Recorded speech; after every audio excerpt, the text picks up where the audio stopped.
네, 오늘 이 시간 우리가 함께 나눌 하나님 말씀은 신명기 12장 29절에서부터 32절까지에 기록되어 있는 본문의 말씀입니다. 오늘 우리가 함께 나눌 이 신명기 12장에 기록된 말씀은 지난 주중에 새벽 기도회 때에도 함께 나눈 바 있는 본문의 내용으로 오늘 이 시간에는 그 새벽 시간에 다 나누지 못했던 좀 더 깊이 있는 또 풍성한 내용들을 함께 또 나누고자 합니다. 먼저 이 신명기 12장의 내용을 함께 살펴보기에 앞서서 신명기 전체의 구조에 대해서 한번 말씀을 드리자면, 신명기는 크게 모세의 설교와 또 모세의 죽음에 대한 내용들의 서술이라고 하는 두 부분으로 구성되어 있다라고 할 수가 있습니다. 그 가운데 모세의 설교에 대한 내용들이 1장에서부터 30장까지의 말씀 가운데 기록이 되어 있는데, 그 분량의 정도를 생각해 보았을 때 신명기는 앞으로 가나안 땅에서의 새로운 삶을 시작하고 누리게 될 이스라엘 백성들을 향한 모세의 설교를 기록한 책이라고 봐도 무방할 수 있을 것이다라고 생각합니다.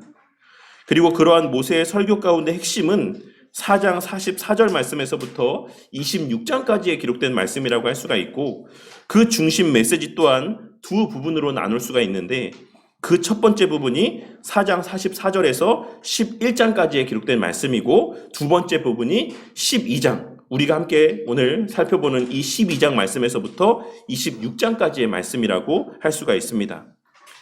그리고 모세의 설교의 핵심 중에 그 첫 번째 부분에서는 모세는 10계명의 말씀에 대한 내용들과 그와 같은 10계명의 말씀을 지킴에 있어 하나님의 백성들이 가져야 되는 기본적인 마음 자세가 무엇인지에 대한 내용들을 다루고 있습니다. 그리고 오늘 우리가 함께 나누게 될 이 말씀의 내용이 포함된 두 번째 부분에서는 그러한 기본 원리와 기본적인 자세 가운데 실제적으로 구체적으로 우리가 그 10계명의 말씀 가운데 순종하며 살아가는 삶의 모습이 무엇인지에 대한 그 구체적인 실예들을 언급하고 있는 부분들이 그 뒤에 이어지는 내용이라고 할 수가 있는 것입니다.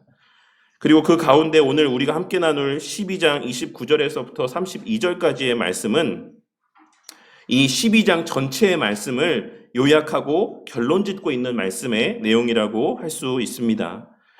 그러니 우리가 오늘 말씀의 의미를 제대로 이해하기 위해서는, 비록 우리가 함께 봉독한 이 말씀은 29절에서 32절까지의 짧은 부분에 불과하지만 이 내용의 의미들을 온전히 이해하기 위해서는 앞선 11장에 기록된 내용과 12장 전체의 내용들을 함께 아울러서 살펴보아야지만 이 29절에서 32절에 담겨있는 의미가 무엇인지를 바르게 파악할 수가 있는 것입니다.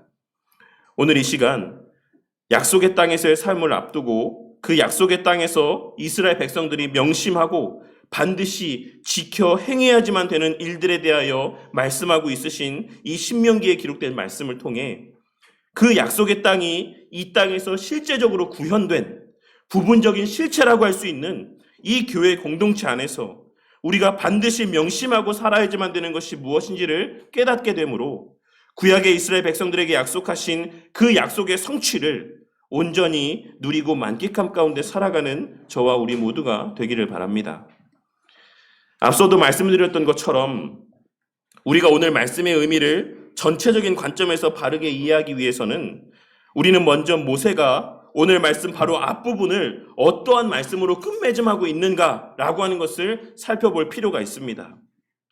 우리는 신명기 11장에 기록된 말씀을 통하여서 장차 그리스도를 통해 약속이 성취되고 그 성취된 약속으로 말미암는 유익 가운데 살아가는 자들이 나타내 보이게 될 반응에 대해서 함께 발견하고 깨달을 수가 있습니다. 그리고 그와 같이 그리스도께 속한 자들이 반드시 나타내 보이게 될 삶의 모습이라고 하는 것은 첫째로 우리 하나님 여호와를 사랑하게 되는 것이고, 둘째로는 그 사랑 가운데 그가 주신 모든 책무와 법도와 규례와 명령을 항상 지키며 살기 위해 애쓰게 되어 있는 것이고, 셋째로는 무엇보다 그 부모의 신앙이 그 부모의 가르침과 본이 되는 삶의 모습을 통해 그 자녀들에게까지 계승되어져 간다라는 것입니다. 그것이 구약이나 신약이나 예전이나 오늘이나 변함없이 그리스도께 속한 자들에게 허락되어진 하나님의 베푸시는 은혜이자 또한 반드시 증거되어질 수밖에 없는, 발현되어질 수밖에 없는 거듭난 자들의 삶의 모습이라고 하는 사실을 우리는 이러한 말씀의 내용을 통해 발견하고 깨달을 수가 있는 것입니다. 우리는 이 신명기의 말씀을 보며 하나님께서 유독 그 자녀들에 대한 언급을 많이 하고 있으신 것을 발견할 수가 있습니다. 이 신명기의 말씀을 보시면 그 자녀와 관계된 말씀에 대해서 유독 많이 언급하고 있으신 것을 우리는 발견할 수가 있다는 것입니다. 그리고 이를 통해 우리는 우리의 신앙의 참됨의 여부, 우리의 신앙의 온전함의 여부라고 하는 것은 우리 자녀들을 통해서 증거되어지는 것이다라고 하는 사실을 생각해 볼 수 있습니다. 그 자녀들을 향한 신앙 교육과 신앙의 전수는 믿는 부분들에게 있어 너무나도 자연스러운 모습이자 마땅히 감당해야 될 필연적인 사명이라고 할 수 있습니다. 하나님께서 우리에게 요구하시는 신앙의 모습은 새벽 기도회 때도 언급했던 것처럼 은밀하고도 숨겨진 신앙의 모습이 아닌 그 누구에게나 분명하게 보여지는 가시적인 신앙의 모습입니다. 하나님께서 우리에게 요구하시는 신앙의 모습은 나 혼자만 그렇게 믿는 은밀하게 감춰진 모습이 아니라 그 누가 보기에도 명확하게 증거되어지는, 그 누가 보기에도 명확하게 드러나는 가시적인 신앙의 모습이다라는 것입니다. 왜냐하면 하나님께서 우리에게 베풀어 주시는 사랑이 그와 같이 실제적이고 가시적인 모습이기 때문에 그렇습니다. 하나님께서는 이스라엘 백성들을 비롯하여 애굽의 바로와 모든 신하들이 보는 자리에서 이적을 나타내 보여주셨고 홍해를 가르셨으며 이스라엘 백성들의 광야에서의 여정 가운데에서는 눈에 보여지는 불기둥과 눈에 보여지는 구름기둥으로 이스라엘 백성들을 보호하여 주셨고 그들이 실제로 먹고 마실 수 있는 물과 만나와 메추라기라고 하는 실제 음식들을 그들에게 먹여주셨으며 그들의 입은 옷이 낡지 않게 하시고 신발이 헤어지지 않도록 실제적인 은혜를 베풀어 주셨습니다. 그리고 오늘날을 살아가는 수많은 그리스도인들 또한, 오늘날을 살아가는 수많은 교인들 또한 그들이 하나님으로부터 받아 누리기를 원하는 은혜라고 하는 것은 은밀한 은혜가 아닌, 그것을 분별할 수 없는, 가시적으로 보여지지 않는 그런 은밀한 은혜가 아닌 거의 대부분 눈에 보여지는 것일 때가 많이 있는 것입니다. 하지만 그럼에도 불구하고 자신은 하나님께로부터 숨겨지고 은밀한 은혜가 아닌 눈에 보여지고 내가 만지고 내가 누리고 내가 만끽할 수 있는 실제적인 은혜를 구하면서 자신은 하나님 앞에 눈에 보여지는 은혜를 달라 구하면서 자신은 하나님 앞에서 신앙의 삶을 살아갈 때 은밀하고 마음으로만의 신앙의 모습만 나타내 보이기를 원할 때가 많이 있는 것입니다. 하나님은 마음을 보시는 분이지, 하나님은 마음을 중하게 보시는 분이지, 그러니 외적인 모습은 상관없어, 나는 그 마음만 드리면 돼 라고 생각하며 신앙의 삶을 살아가는 자들이 오늘날 너무나도 많이 있다는 것입니다. 하지만 우리는 오늘 말씀을 통해 하나님께서 우리에게 요구하시는 신앙의 모습 또한 우리가 하나님께 바라는 바와 같이 가시적이고 실제적인 헌신과 순종의 모습이라고 하는 사실을 발견하고 깨닫게 되는 은혜가 있길 바랍니다. 물론 하나님께서는 우리의 마음의 중심을 보시는 분이시지만 그 말은 우리의 외적인 행위는 필요 없다라는 말이 아닌 우리의 마음의 중심도 그 행함 가운데 온전히 담겨져 있기를 바라시는 마음인 것을 우리는 깨달을 수 있어야지만 된다라는 것입니다. 그리고 하나님께서 그와 같이 우리를 향해 외적인 헌신, 가시적인 충성을 요구하시는 것은 하나님을 진정으로 사랑하는 자는 그 사랑을 절대로 숨길 수 없는 것이기 때문이기도 하지만 우리의 외적으로 보여지는 그 참된 신앙의 모습이 우리 자녀들에게 미치는 영향력이 막대하기 때문이라고도 할 수가 있습니다. 그렇게 우리 하나님께서는 11장 18절 말씀에서 우리에게 쉐마 구절로 잘 알려져 있는 말씀을 다시 한번 언급하시면서 그 자녀들에게 가르칠 것을 말씀하기에 앞서서 그 자녀들에게 말씀을 가르칠 것을 말씀하시기에 앞서서 먼저 그 부모들에게 하나님의 말씀을 그 부모의 마음과 뜻에 두고 그것을 손목에 메고 그것을 미간에 붙일 것을 말씀하고 있으신 것이다라고 할 수 있는 것입니다. 너희들이 그 자녀들에게 말씀을 입술로 가르치기에 앞서서 너희들이 먼저 마음 가운데 말씀을 새겨라. 너희들이 먼저 그 말씀을 그 뜻 가운데 두고 살아라. 너희들이 먼저 그 손목에 말씀을 메고 살아라. 너희들이 먼저 그 미간에 말씀을 붙이고 살아라. 그리고 그 다음에 말씀을 가르쳐라 라고 말씀을 하고 있는 것이다라고 할 수 있는 것입니다. 그리고 이는 그 부모가 먼저 그 손으로 행하는 모든 일에 있어서 하나님 말씀대로 행할 것을 말씀하고 있으신 것이고, 머리로 생각하는 모든 일들 가운데 늘 하나님의 말씀을 염두에 두고 기억함 가운데 행할 것을 말씀하고 있는 것이다라고 할 수 있습니다. 그리고 그 부모가 먼저 그와 같이 자녀 앞에 실제적으로 본이 되는 보여지는 모습들을 나타내 보이며, 그 이후에 그 하나님의 말씀을 그 자녀에게 부지런히 가르칠 것을 말씀하고 있으신 것입니다. 그러니 이를 통해 그 자녀에 대한 신앙의 교육이라고 하는 것은 그 부모의 입을 통해서만 행하여지는 것이 아닌 그 부모의 손과 머리와 마음과 행위를 통해 먼저 그 말씀들이 증거되고 가르쳐져야지만 된다라는 사실을 깨닫게 되는 은혜가 있으시기를 바랍니다. 그리고 그 부모가 먼저 그와 같이 그 자녀 앞에 실제적으로 보여지는 본이 되는 모습들을 나타내 보이며 그 하나님의 말씀을 그 자녀에게 부지런히 가르칠 때에만 그 하나님의 말씀이 그 자녀들에게 온전히 가르쳐지고 그 마음 가운데 새겨질 수 있다는 사실을 우리는 반드시 깨달을 수 있어야지만 되는 것입니다.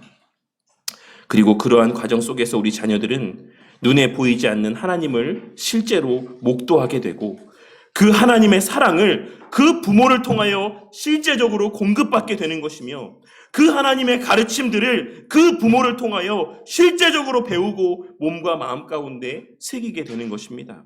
그것이 우리 성도님들을 신앙의 부모로 그 자녀들 가운데 세우신 이유라고 하는 것을 우리는 반드시 깨달을 수 있어야지만 되는 것입니다.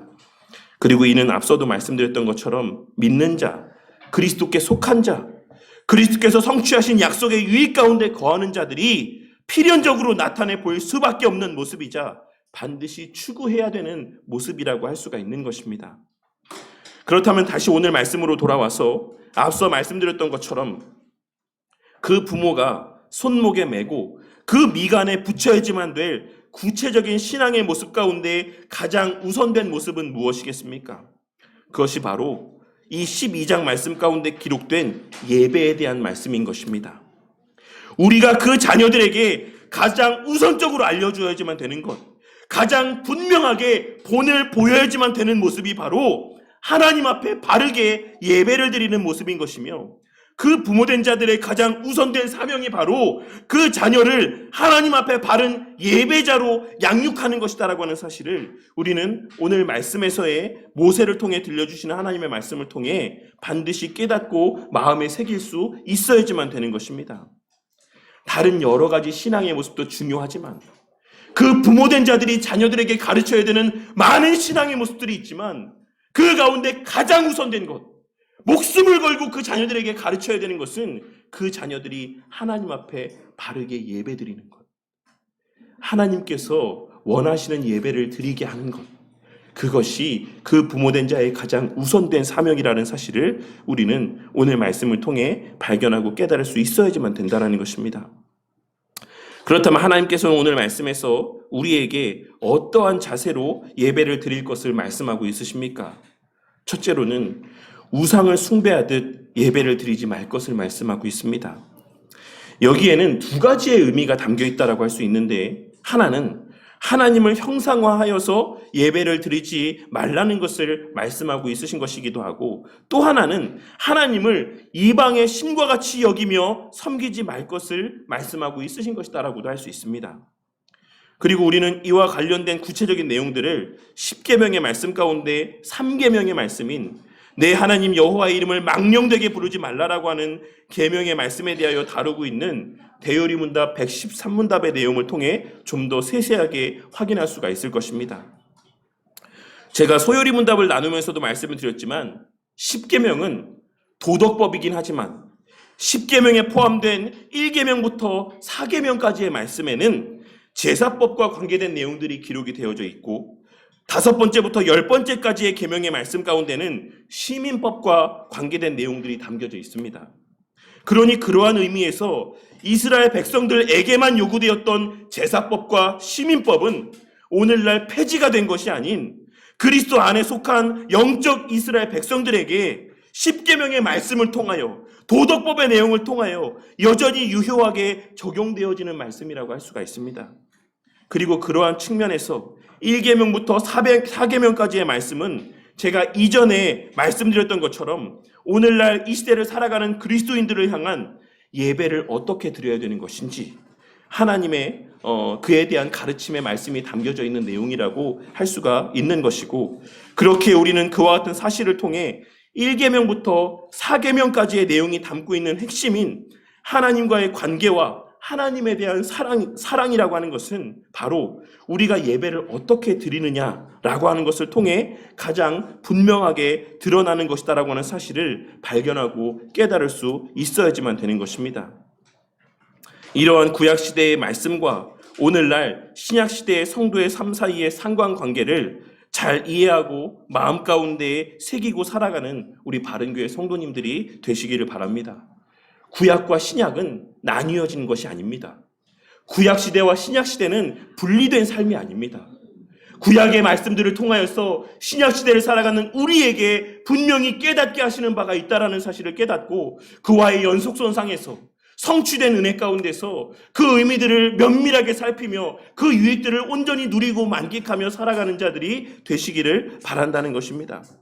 그리고 무엇보다 오늘 말씀 가운데 하나님께서 말씀하고 있으신 우상을 숭배하듯 나를 섬기지 말고 그와 같이 나를 예배하지 말라고 말씀하고 있으신 이 내용의 의미를 우리는 10계명의 말씀 가운데 3계명의 말씀의 의미를 통해 분명하게 깨달아야지만 된다라는 사실 또한 깨닫게 되는 은혜가 있으시기를 바랍니다.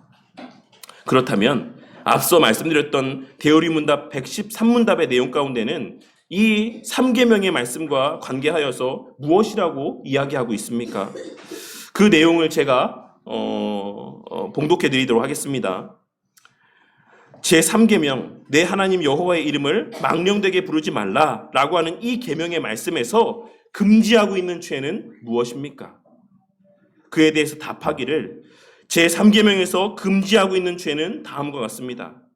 제3계명이 금하는 죄는 하나님의 이름을 명하신 대로 쓰지 않는 것과 하나님의 칭호와 속성과 규례와 행사를 무지하게, 헛되게, 불경하게, 속되게, 미신적으로나 사악하게 언급하거나 달리 써서 하나님의 이름을 남용하는 것과 신성 모독이나 거짓 맹세와 모든 죄악된 저주와 맹세와 서약과 제비 뽑기와 합법적인 우리의 맹세와 서약을 위반하는 것이나 불법적인 일과 관련해서 우리의 맹세와 서약을 이루는 것과 하나님의 작정과 섭리를 원망하거나 시비하거나 호기심으로 꼬치꼬치 알려고 하는 것이나 잘못 적용하는 것과 속된 농담이나 호기심 어린 무익한 질문이나 공허한 말다툼이나 거짓 교리를 주장하면서 하나님의 말씀이나 그 일부를 잘못 해석하거나 잘못 적용하거나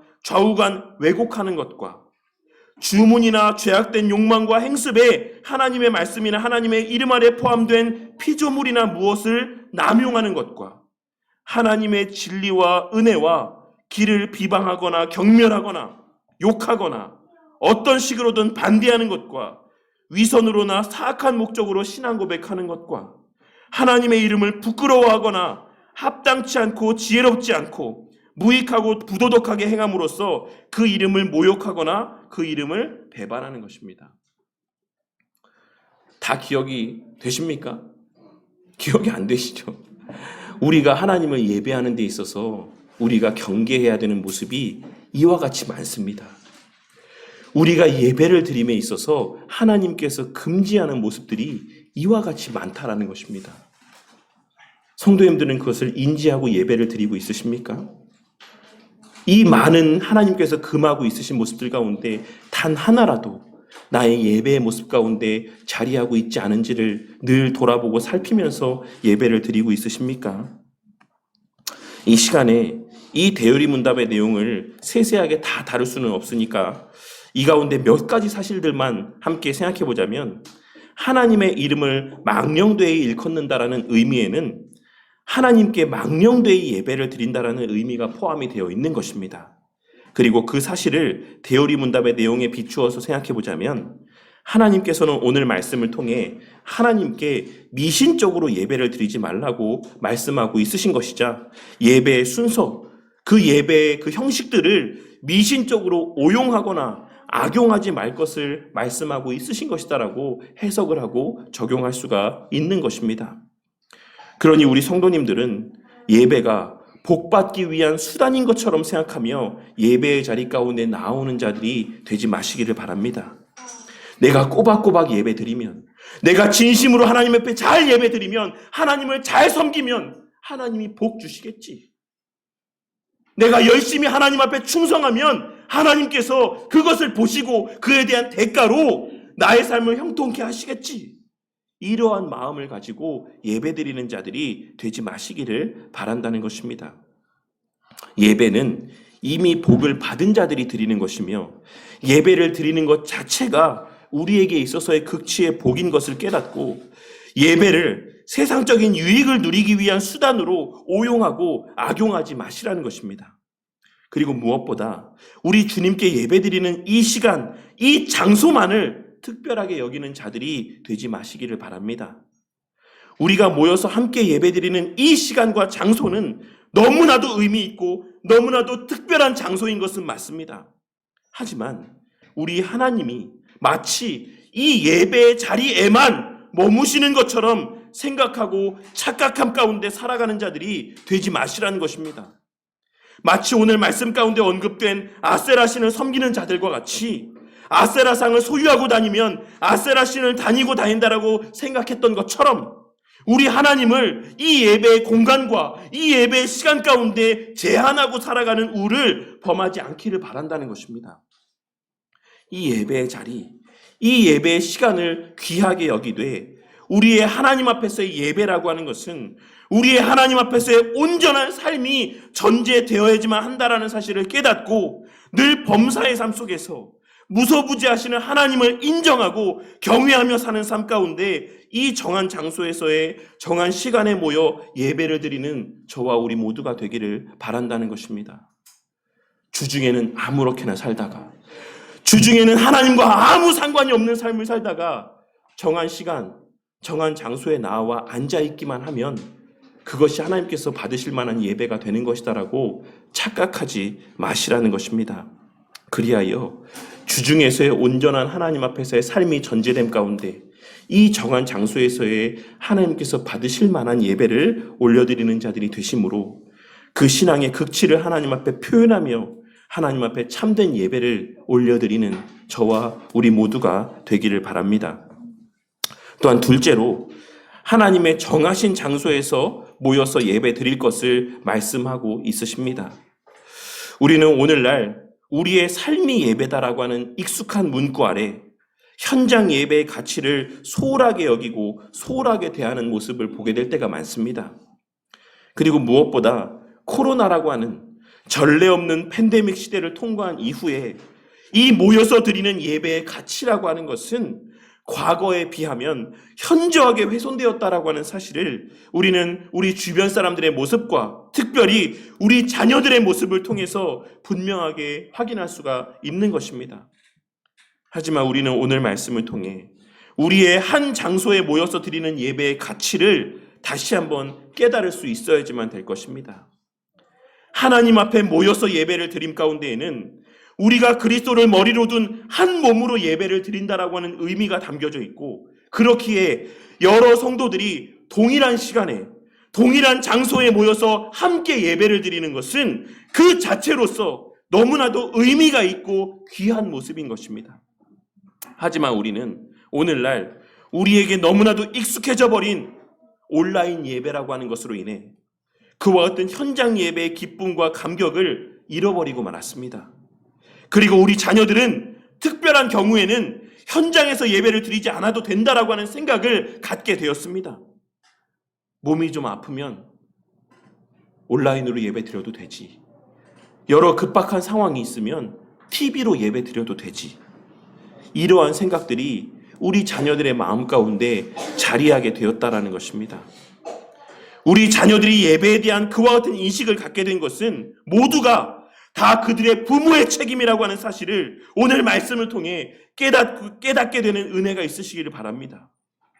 하다못해 썩어 없어질 지식을 배우는 학원도 오늘날과 같이 온라인 강의가 넘쳐나는 시대임에도 불구하고 현장에서 강의를 듣기 위해 긴 줄을 늘어섭니다. 썩어 없어질 세상 지식을 배우는 데 있어서도 오늘날 수많은 부모들은 그 자녀들이 현장에서 그 수업을 듣게 하기 위해서 이른 새벽부터 그 자식을 대신해서 긴 줄을 늘어서는 것이 오늘날 이 시대의 모습이라는 것입니다.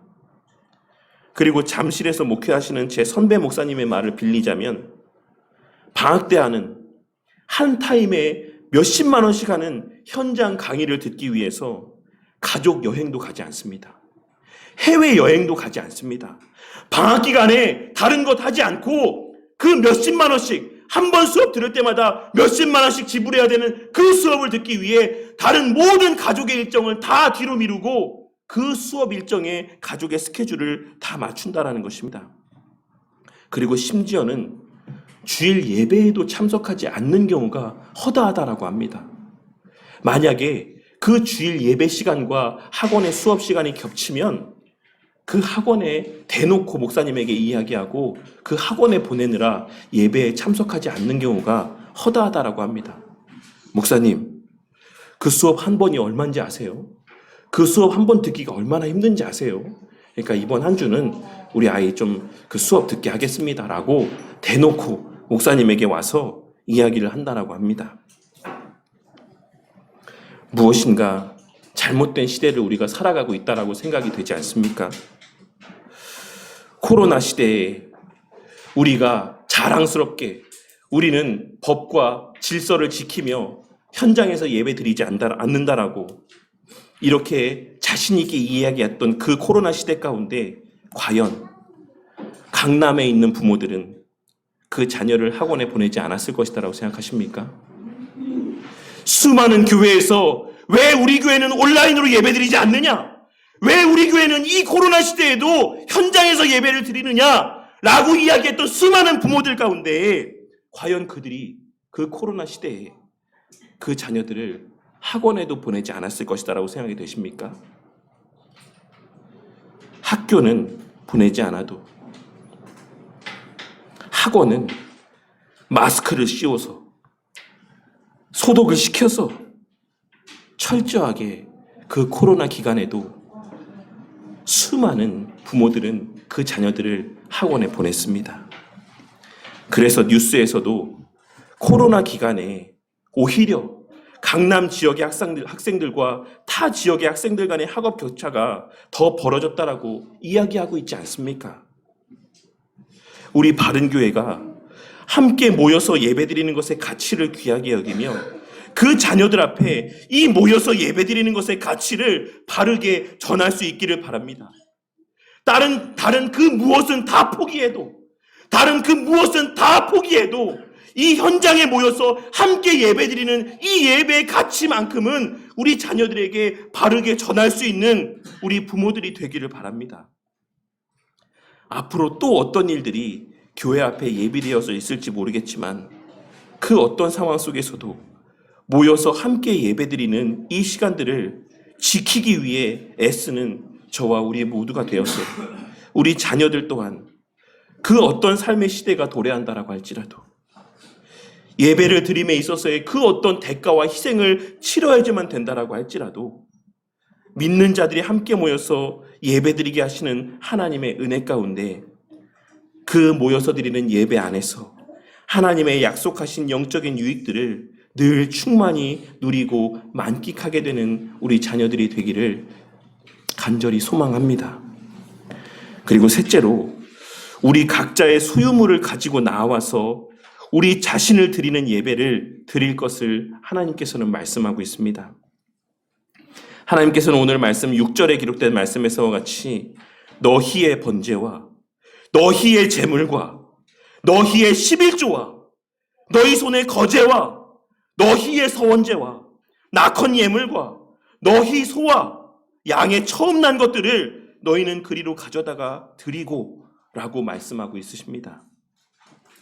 여기서 하나님께서 너희라는 표현을 몇 번을 반복하고 있으십니까?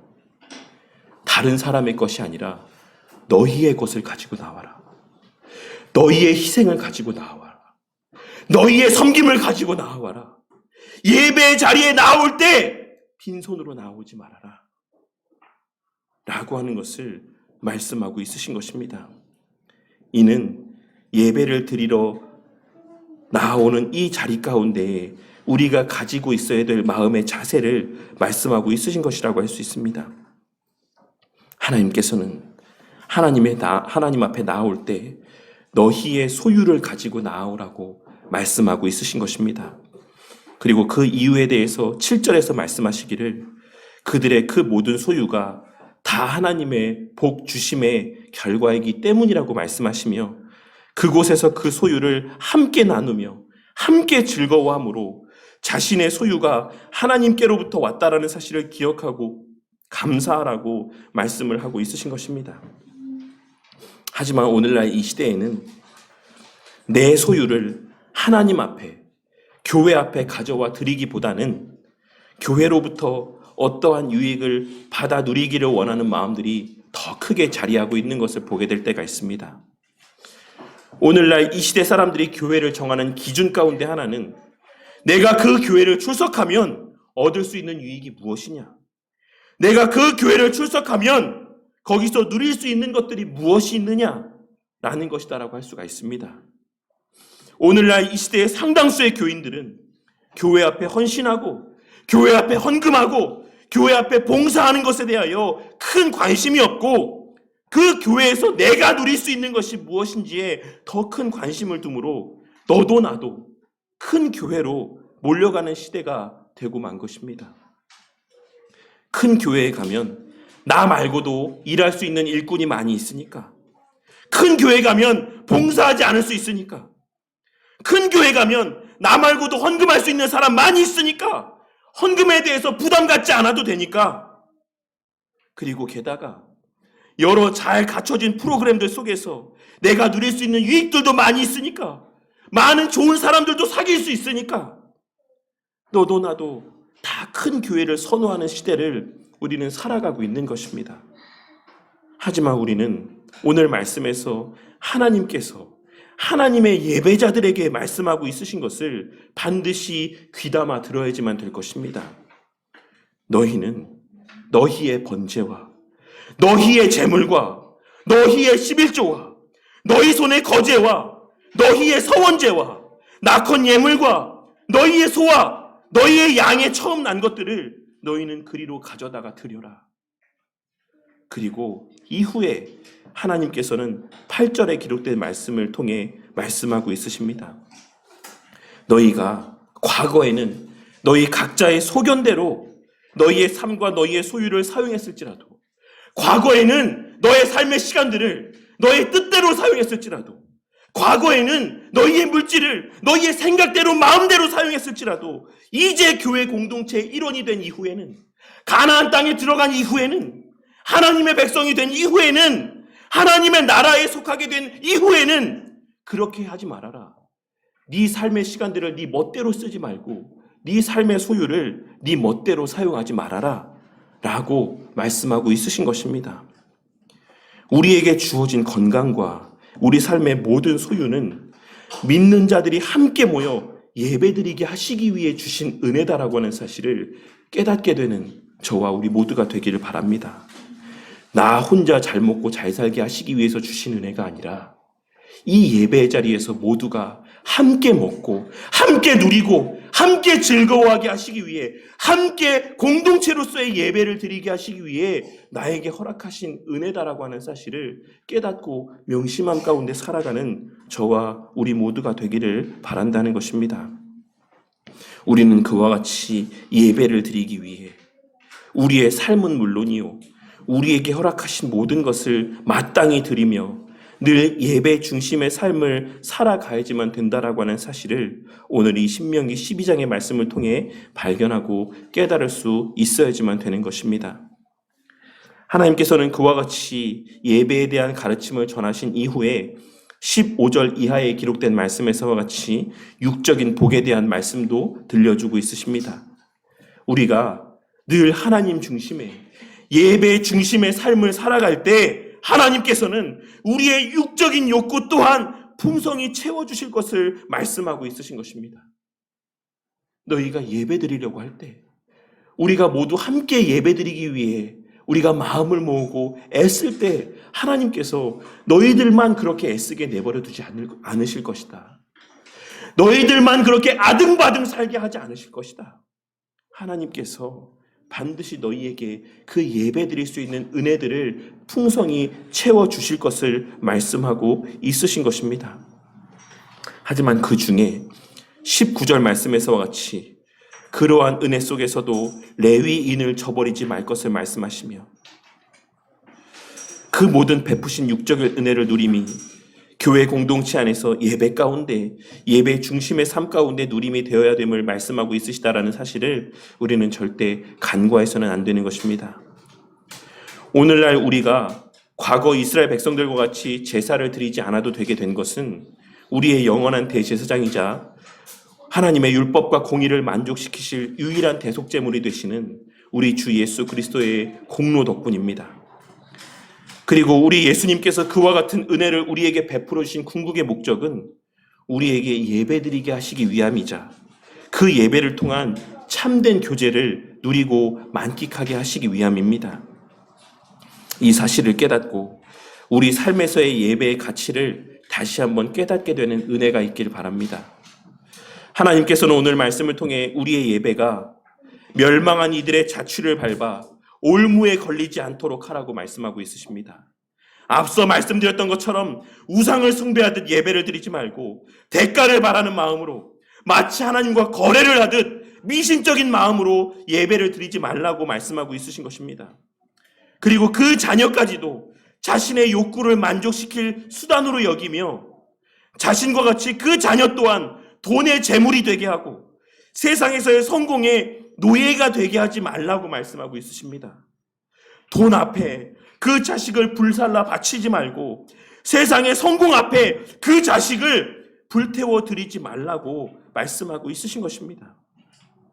우리가 예배를 바르게 드릴 때 우리 자녀들도 그 부모를 따라 바르게 예배를 드릴 수 있습니다. 그 부모가 예배를 귀하고 가치 있게 여길 때 그 자녀들도 예배를 귀하고 가치 있게 여기게 될 수 있습니다. 우리가 우리 자녀들에게 남겨줄 수 있는 가장 귀한 유산은 바로 그 자녀들로 하여금 바른 예배를 드릴 수 있게 하므로 그 자녀가 하나님과의 온전한 관계 가운데 거하는 자가 되게 하는 것임을 오늘 말씀을 통해 깨닫게 되는 은혜가 있으시기를 바랍니다. 자녀들에게 물질을 남겨주는 것이 최고의 유산이 아니라 그 자녀에게 다른 그 어떤 것을 남겨주는 것이 최고의 유산이 아니라 그 부모의 하나님 앞에서의 예배를 귀하게 여기며 하나님 앞에 바르게 예배드리는 그 본을 남겨주는 것, 그러한 신앙의 유산을 남겨주는 것이 그 부모로서 자녀에게 남겨줄 수 있는 가장 극치의 유산이 되는 것이다라는 사실을 오늘 말씀을 통해 깨닫게 되는 은혜가 있으시기를 바란다는 것입니다. 이 사실을 깨닫고 그 말씀에 우리의 어떤 생각도 더하거나 우리의 생각대로 빼지 아니하고 이 예배를 드림에 있어서 우리의 그 어떤 생각을 보태거나 우리의 형편에 따라서 하나님의 요구하시는 것을 빼지 아니하고 오직 하나님께서 우리에게 예배와 관련하여 말씀하시는 모든 명령들 가운데 단 하나도 소홀함이 없이 온전히 순종하는 우리 모두가 되어 하나님께서 28절 말씀에서 우리에게 약속하신 바와 같이 우리 자신과 우리 자녀들이 천대에 이르기까지 영구히 하나님의 베푸시는 영적인 육적인 복 가운데 거하게 되기를 주님의 이름으로 간절히 축원합니다.